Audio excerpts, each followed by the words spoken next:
ભારતમાં ટ્રેન ફક્ત મુસાફરીનું સાધન નથી, તે લાખો લોકોના રોજિંદા જીવનનો એક ભાગ પણ છે.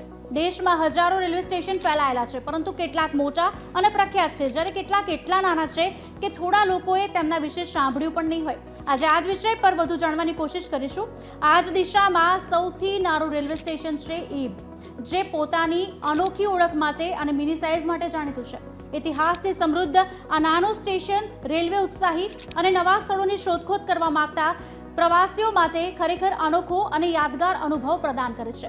2 અક્ષરનું નામ અને 134 વર્ષ જૂનો ઇતિહાસ.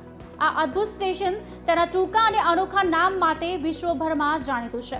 આ જેટલું નાનું નામ છે, તેની વિશેષતા પણ એટલી જ મહત્વપૂર્ણ છે. તેમાં ફક્ત 2 પ્લેટફોર્મ છે. તેની મિની ઓળખને પ્રતિબિંબિત કરે છે. તમે કલ્પના કરો, મેટ્રો સ્ટેશનના મોટા સ્ટેશન પર ડઝનબંધ પ્લેટફોર્મ છે, અને આ સ્ટેશન માત્ર 2 પ્લેટફોર્મ પૂરતું મર્યાદિત છે. 1891માં બાંધવામાં આવેલા સ્ટેશનનો ઇતિહાસ 134 વર્ષ જૂનો છે અને આઝાદી પહેલાની ભારતીય રેલવેની જીવંત ગાથાનો એક ભાગ પણ છે. હવે એ જાણીએ કે આ ઈબ રેલવે સ્ટેશન આવેલું છે ક્યાં. ઓડિશાના ઝારસુગુડા જિલ્લામાં સ્થિત આ મિની રેલવે સ્ટેશન, જેને ફક્ત ઈબ તરીકે ઓળખવામાં આવે છે, તેનું નામ નજીકમાં વહેતી ઈબ નદી પરથી રાખવામાં આવ્યું છે.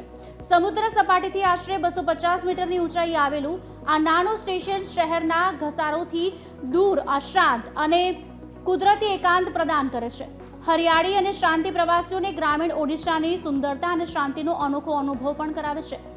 બીજું એક સ્ટેશન છે બાંસપાની, મહત્વનું સ્ટેશન.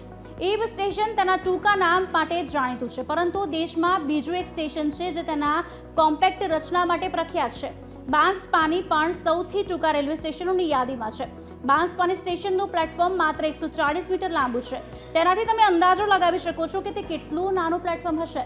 બાંસપાની રેલવે સ્ટેશનનું નિર્માણ મુસાફરોની સુવિધા માટે ઓછું પણ ખનિજ સમૃદ્ધ વિસ્તારમાં પરિવહનનું કામ સરળ બનાવવા માટે કરવામાં આવ્યું હતું.